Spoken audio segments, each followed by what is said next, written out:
Ողջունում եմ բոլորին, շարունակում ենք մետամոլոր կոչվող հաղորդաշարը, որի շրջանակում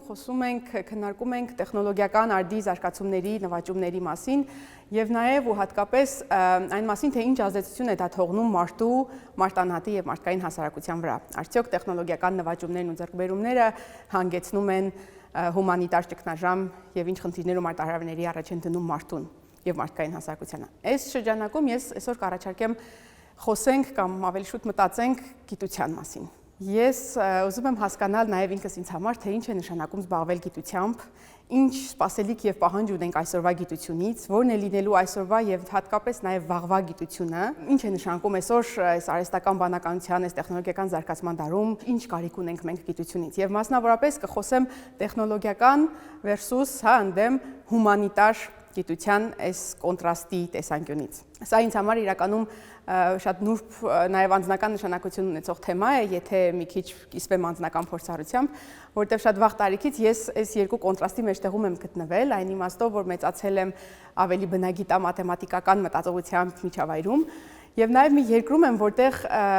բոլորս երևի գիտենք, հա, պոստսովետական, այս հետսովետական ավանդությամբ իրականում շատ հիերարխիա կա տեխնոլոգիական, մաթեմատիկահեն գիտությունների եւ հումանիտար գիտությունների միջև, ինչը իր մեջ նաեւ հիմք ունի, որովհետեւ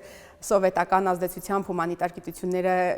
գիտենք շատ ավելի ստվերում են մնացել եւ շատ ավելի քիչ գիտականորեն են, քիչ են զարգացել ու հիմնականում այդ ավանդույթները դեռ շարունակվում է։ Այնպես որ այս ստերեոտիպի գոնե մակարդակում այս անդունդը տեխնոլոգիական գիտության եւ հումանիտար գիտության, կարծում եմ բոլորս քիչ շատից տեղյակ ենք, թե ինչի մասին եմ խոսում եւ ես անդադ գտնվել եմ այս երկուսի հակազդեցության այս խաչմերուկում ու միշտ մտածել եմ հումանիտար ոլորտում լինելով, հումանիտար ուղղություն ընտրելով միշտ մտածել եմ, թե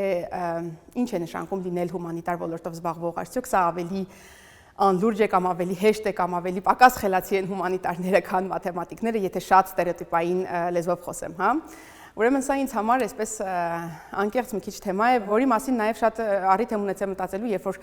արևմուտքում ավելի շատ եմ առնչվել գիտական միջավայրին եւ հասկացել եմ, թե ինչ է նշանակում հումանիտար գիտությունը այսօր,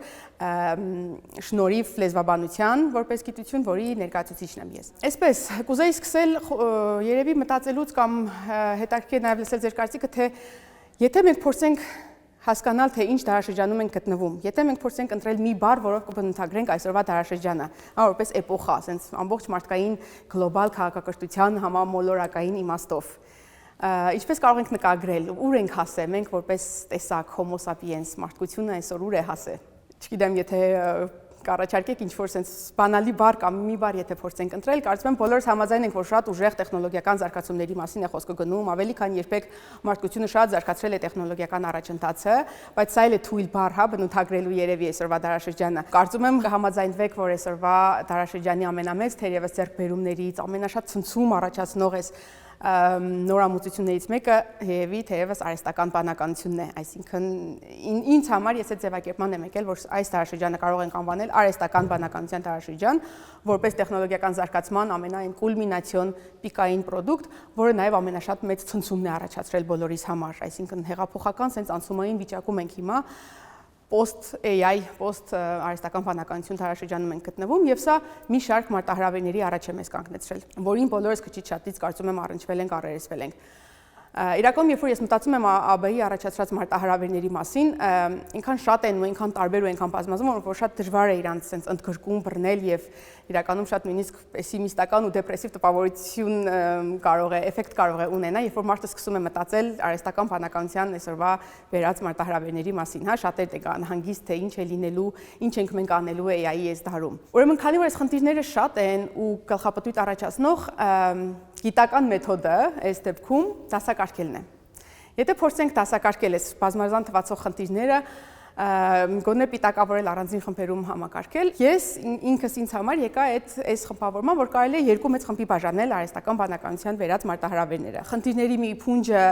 այն խնդիրներն են, որոնք կարծում եմ ավելի ուղիղ իմաստով վերաբերում են հենց արհեստական բանականությանը, տեխնիկական իմաստով։ Նկատի ունեմ, որ մի կողմից բոլորս գտնվում ենք արհեստական բանականության առաջացած այս էйֆորիայի մեջ, չէ, բոլորս զարմացած հիացած ենք, թե ինչքան կարողունակ, ինչ հզոր գործիք է արհեստական բանականությունը, 5 տարի առաջ ոչ ոք երևի չէր պատկերացնի նման բան։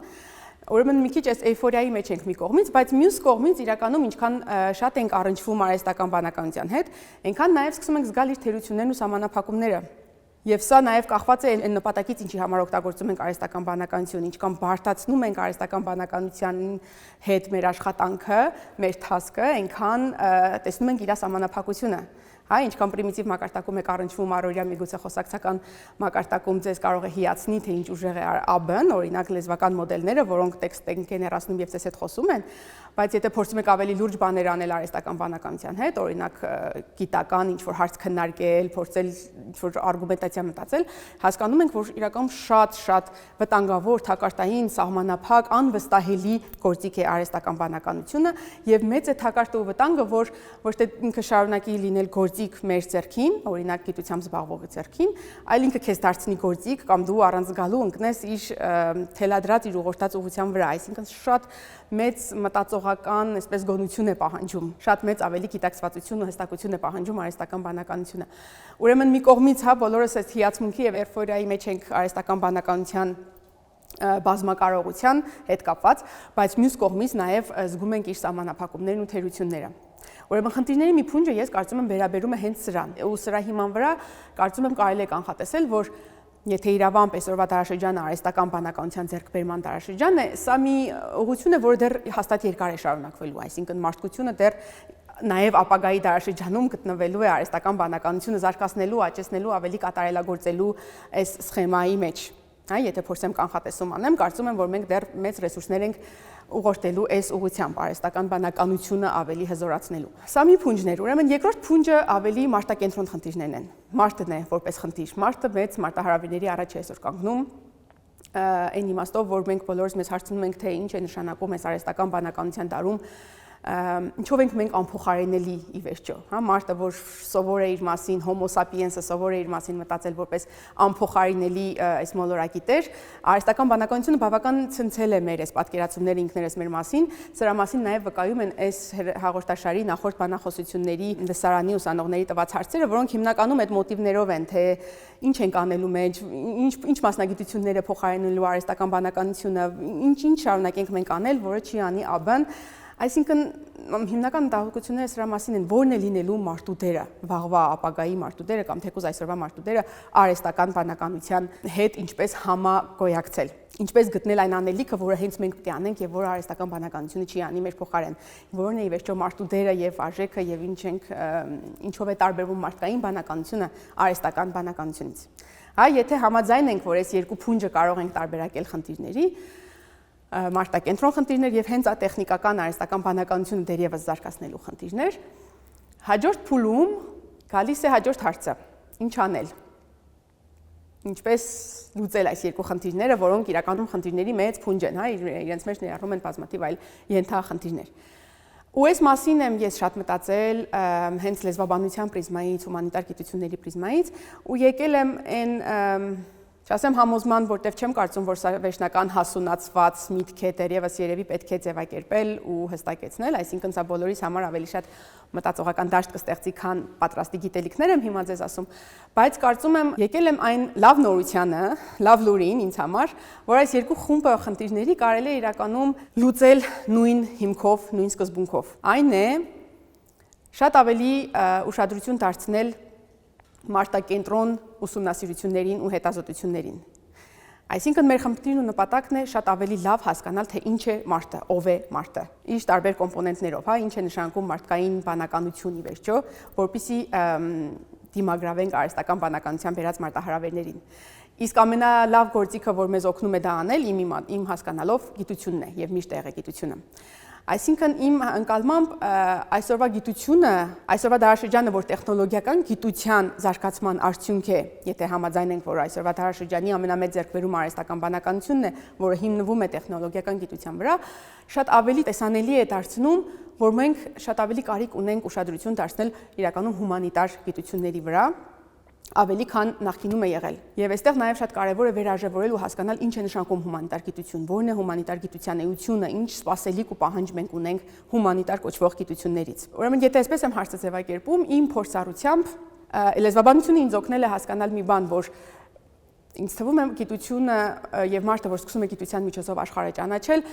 այդ ուսումնասիրման շարժումը գալիս է դրսից արտաքին աշխարհից դեպի ներս։ Շատ ավելի դժվար է մարդը ճանաչում ինքն իրեն եւ գալիս իր խորքը եւ շատ ավելի հեշտ է սկսել դրսից, հա, այսինքն գիտությունները իրենք զարգանում են սկզբից արտաքին աշխարհը, տիեզերքը,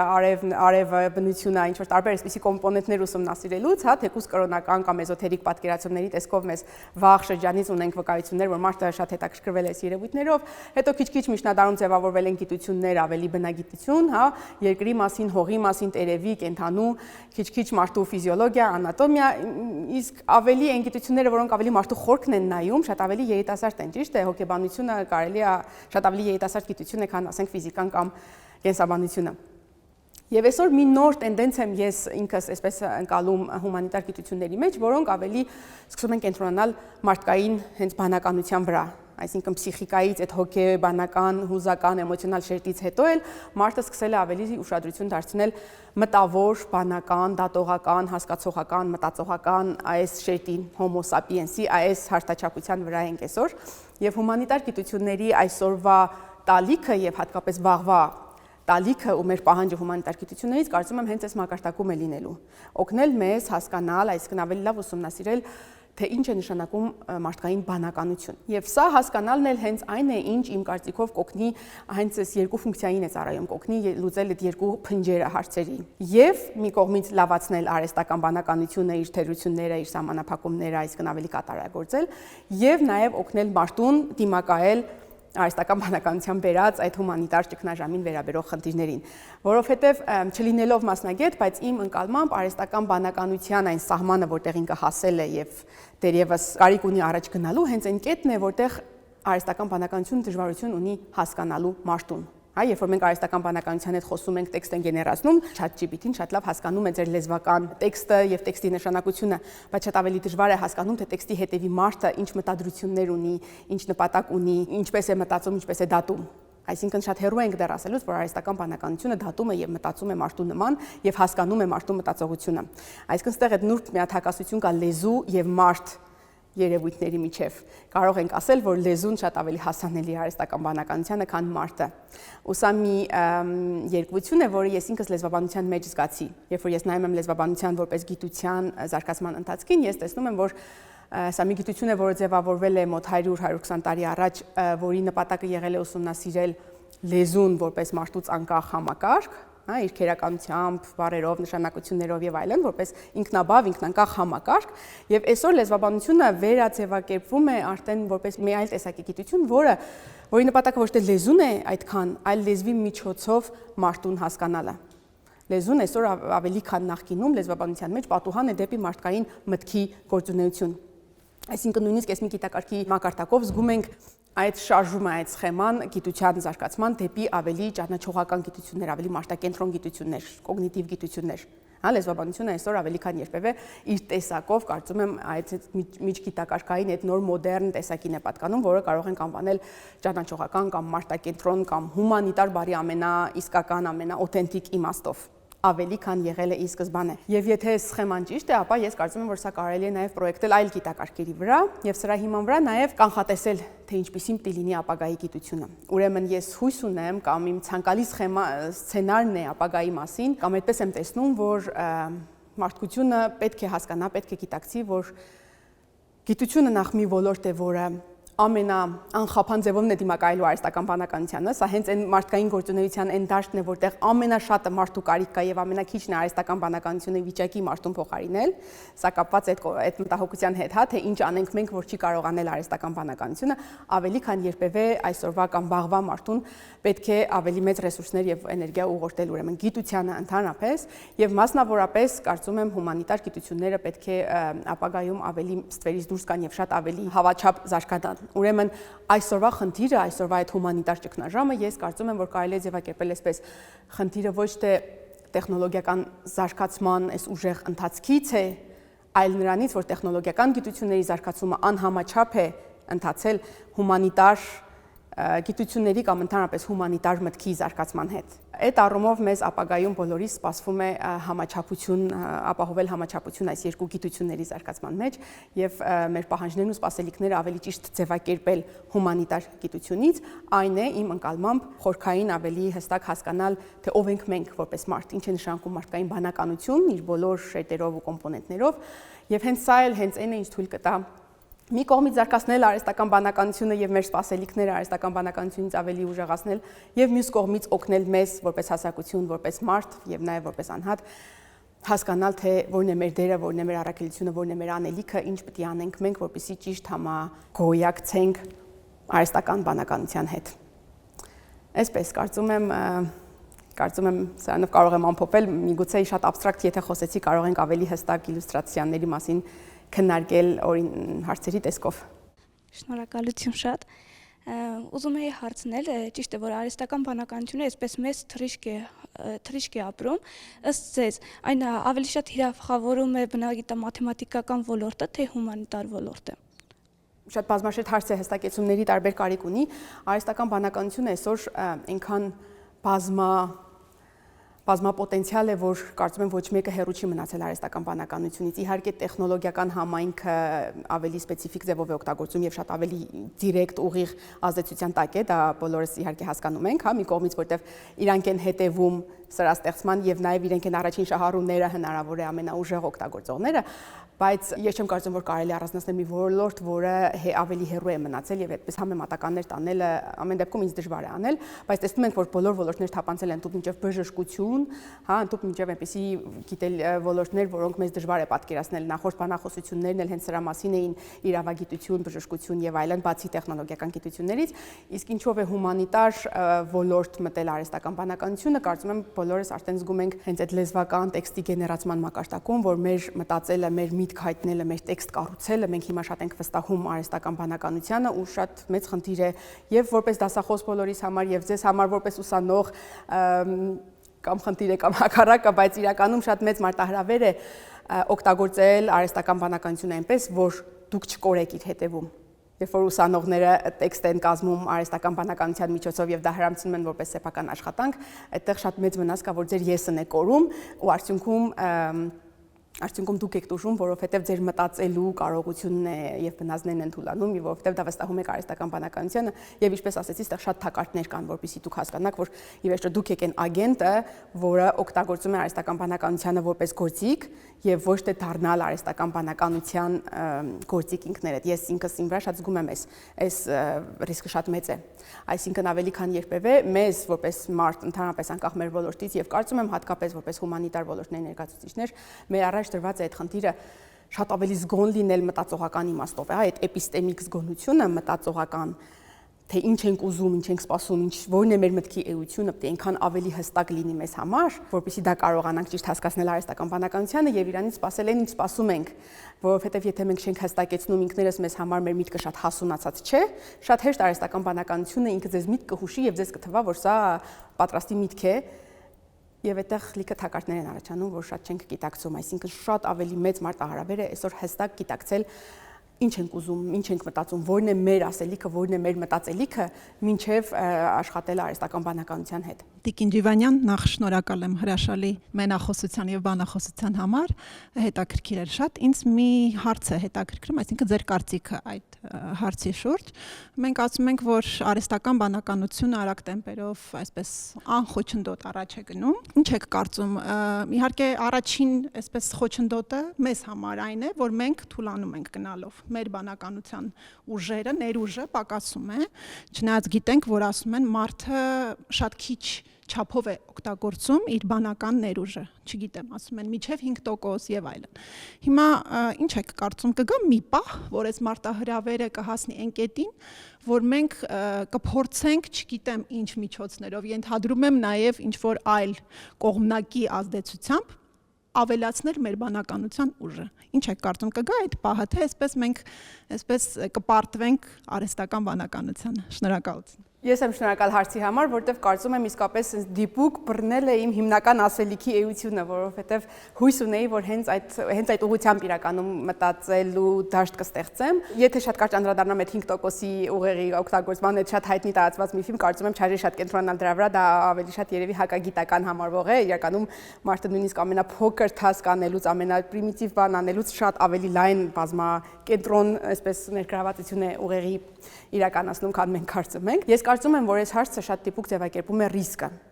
Հենց սա է այն ռիսկը, որի մասին ես նաև փորձում էի խոսել, որ արհեստական բանականությունը մեզ հենց այդ մարտահրավերն է բերում, որ եթե մենք մեր մտածողական զգոնությունը թուլացնենք, մենք կուլ ենք գնալու արհեստական բանականությանը, մենք ինքներս բթացնելու եւ թուլացնելու ենք մեր սեփական բնազդները մտածողական։ Այսինքն ավելի քան երբևէ մեր զգոնությունը այստեղ շատ կարևոր ճակատագրական կարևորություն է ստանում, եւ հենց այս զգոնության նպատակով է, որ ես փորձում եի շեշտը դնել հումանիտար գիտությունների կամ հումանիտար մտքի զարգացման վրա, որը մեզ պետք է օգնի հասկանալ ավելի լավ, թե ով ենք մենք որպես մարդ մտածող, որպես homo sapiens կամ homo intellecticus, ինչն է այդ մեր մտքի օրիգինալությունը, իրականությունը, օթենտիկությունը, մարդկայնությունը, որը չի կարող անել արհեստական բանականությունը կամ որը պետք է արհեստական բանականությունը մեզ օգնի լավացնել, մենք ինքներս մեզ համար դա պետք է նախ գիտակցենք, որպեսզի չընկնենք այդ թակարդը։ Շնորհակալություն հետաքրքիր բանախոսության համար։ Ինձ հետաքրքրում է, թե կա ռիսկ, որ որոշ մասնագիտություններ արհեստական բանականության շնորհիվ կարող են դադարել պահանջվել, օրինակ հենց թարգմանչությունը։ Ինչ է թարգմանչությունը։ Հա, թարգմանիչները այս հարցը իհարկե շատ են տալիս, շատ ուղղակիորեն շատ չեմ մտածել այդ մասին։ Ինձ համար մի բան է ակնհայտ, որ դինամիկան փոխվելու է, պահանջված մասնագիտությունների եւ ավանդական մասնագիտությունների դինամիկան փոխվելու է։ Ինչպես նաև նախորդ բանախոսությունների ընթացքում անդադ շեշտը դրվում էր սրա վրա, որ վստահաբար ինչ-որ մասնագիտություններ հետ աճ են ապրելու կամ ավելի քիչ պահանջված են լինելու,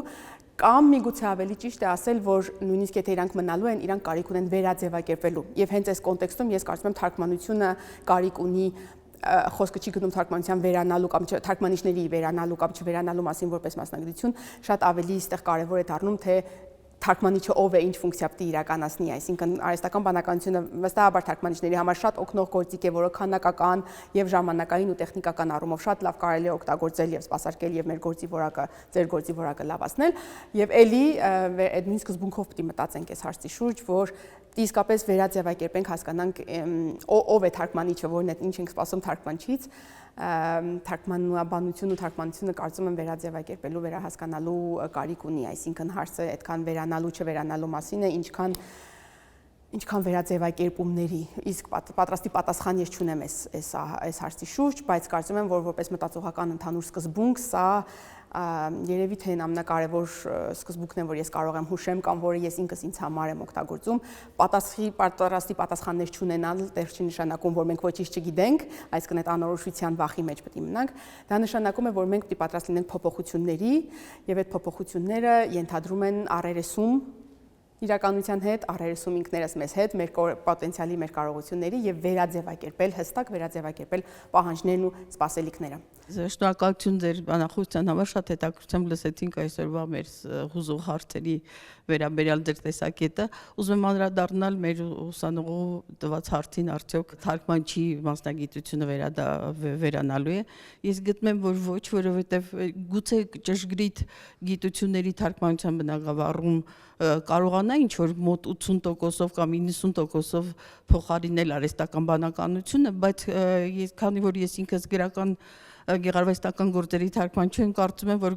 գեղարվեստական բնագավառում ոչ, որովհետև արհեստական բանականությունը օժտված չէ հուզականությամբ։ Այդ հուզականությունը այդ մարդ լինելու ամենագլխավոր կետերից մեկն է, մարդուն իր հուզականությունն է բնորոշում, եւ դա չեմ կարծում, որ կգա մի օր, որ այնպես օժտեն արհեստական բանականությունը կամ այդ ռոբոտին, որ կարողանա ինքը հուզական մտածել եւ այդ հեղինակի հաղորդումը հաղորդել, հասցնել ընթերցողին։ Ես եմ շնորհակալ, որովհետև պատասխանելուց ընթացքում թարգմանության մասին մտածելուց գեղարվեստական թարգմանության մասին շատ չէի մտածում, իրականում սա առանձին թեմա է, շատ շնորհակալ եմ, որ հավելեցիք, շատ կարևոր իրականում հավելում էր, այո, գեղարվեստական ոլորտը, գրականությունը հենց այն ոլորտը, որտեղ ամենաշատն ենք զգում մարդուն եւ հենց այդ մարդկային էության ամենատարբեր էությունները, որը ամենամեծ խնդիրն է արհեստական բանականության համար եւ որտեղ, ինչպես ասեցի, ամենաշատը կարիք ունենք դեռ ճանաչելու ու ուսումնասիրելու։ Շնորհակալ եմ ես։ Եվ ուզում եմ մեկ այլ հարց հղել, ձեր կարծիքն իմանալ, արհեստական բանականության դերի մասին ակադեմիական միջավայրում, ինչպես են ներխուժել մեր ակադեմիական միջավայրը եւ համացանցով շատ ենք տեսնում, թե ինչ նյարդային վիճակում են գտնվում եվրոպական եւ ամերիկյան համալսարանում գտնվող դասախոսները եւ ինչ վիճակներ են հասնում եւ ստուգում են ուսանողների գրավորները, արդյոք դուք պատկերացնում եք որևէ միջոց, գործիք կամ որևէ չափանիշներ, որով այդ ներխուժումը արհեստական բանականության մեր ուսանողական գիտության ոլորտ գալ, ինչպես պետք է ուսանողին գնահատել, արդյոք ինչ որ սահմաններ կլինեն, որոնք պետք է չանցնել, ուսանողը պետք է չանցնի, արդյոք ստեղծում են դրա մասին կան ուսումնասիրություններ եւ այլն, եթե ունեք որևէ ինֆորմացիա, խնդրում եմ Էլի հնարավոր է պատասխանը շատ բավարարող չլինի, որովհետև չունեմ առանձնահատուկ փորձ կամ ուսումնասիրություն կամ նաև փորձառություն դերևս այս ոլորտում, բայց մյուս կողմից, այսինքն էլի ստիպված եմ լայն մտածողական սկզբունքներով առաջնորդվելով պատասխանել քան կոնկրետ փորձառության կամ կոնկրետ օրինակների վրա։ Մյուս կողմից նաև սա անխուսափելի է, որովհետև այս հարցը այնքան բարդ, այնքան ակտուալ, այնքան վալիդ, այնքան գլոբալ բոլորիս վերաբերող շատ բարդ հարց է, որ ես կարծում եմ ոչ ոք չունի պատասխան, եւ բոլոր պատասխանները ապրիորի ոչ սպառիչ են, ոչ բավարար են, ոչ եւ շատ դինամիկ են ըստ ոլորտի, ըստ աշխատանքի եւ դասընթացի տիպի, այսինքն սա վստահ եմ այսօրվա մեր ամենամեծ մարտահրավերների մեջ է կրթության եւ ամենակիչ ուսումնասիրված թեմաներից է, ինչքան ես եմ հասկանում, այնպես որ վստահաբար կխուսափեմ որևէ պատասխանի հավակնություն ունենալուց, եթե իհարկե չառաջարկեմ էլի այդ մտածողական սկզբունքը հասկանալ, որ ցնցումային իրավիճակում ենք եւ շատ բան է փոխվում։ Ու այս երբ որ կտրուկ իրավիճակներ են փոխվում, մարդը սովորաբար չէ շատ երկու այսպիսի ծայրահեղական ռեակցիայի մեջ է ընկնում կամ վախենալ, ինչը իրան վախենալ, խուսափել, հա, ինչը իրան բերում է մի քիչ զոհի վիճակի մեջ, այսինքն ապաթիկ եւ пассивացնող վիճակի մեջ կամ ոգևորվել եւ շատ ավելի հույս դնել եւ շատ ավելի բան սպասել, քան իրականում, այսինքն ուռճացնել իր սպասելիքները եւ իր ոգևորությունը։ Իմ կարծիքով մեր որպես մանկավարժ խնդիրը լինելու է առաջին հերթին չվախենալ արհեստական բանականությունից, գիտակցել, որ սա գործիք է այսուհետ, այլևս, ինչպես ասում ենք, եւ սա անխուսափելի գործիք է մեր եւ մեր հաջորդ սերունդների համար, որը պետք է ուղղակի խելացի օգտագործել։ Եթե չենք վախենում, եթե չենք խուսափում, մեր խնդիրն է էլի վերաձևակերպել, թե ինչպես պիտի ուսանողի ինքնուրույնությունը ապահովենք, հաշվի առնելով, որ ինքը պիտի աշխատի գործիքի հետ, այսինքն որպես մանկավարժ մեծ մարտահրավեր է դրված մեր վրա վերաձևակերպել մեր հարցերն ու խնդիրները, որոնք շատ ավելի ոչ թե գիտելիք ստուգող պետք է լինեն, այլ քննադատական մտածողություն, այսինքն նորից վերադառնում ենք այդ հարցին, որ մեր բոլորի խնդիրն է այդ քննադատական մտածողությունը ուժեղացնել, այսինքն երբ ասում էի հասկանալ, թե ով ենք մենք որպես մարդ, որն է մեր անփոխարինելիությունը, որն է մեր ասելիքը, որը չի փոխարինի արհեստական բանականությանը, սա հենց սկսվում է կրթության միջի այդ կոմպոնենտից քննադատական մտածողության, որը պիտի մարդը ունենա, որպեսզի արհեստական բանականությունից կարողանա ճիշտ օգտվել ուսանողը եւ դասախոսի առաջել այդ խնդիրն է դրված, այսինքն արհեստական բանականությունը հեշտորեն փոխարինում է գիտելիքին, գիտելիքի աղբյուր է, բայց հենց այդ քննադատական մտածողական հարցերն ու առաջադրանքներն են, որոնք պիտի ուսանողը կարծում եմ որպես գործիք օգտագործի արհեստական բանականությունը։ Իսկապես բարդ հարց է, իսկապես դժվար հստակ միանշանակ պատասխաններ տալ, բայց կարծում եմ պիտի առերեսվենք, չվախենանք եւ մտածենք, այսինքն չսպասենք, որ պատրաստի մտածված պատասխաններ կան։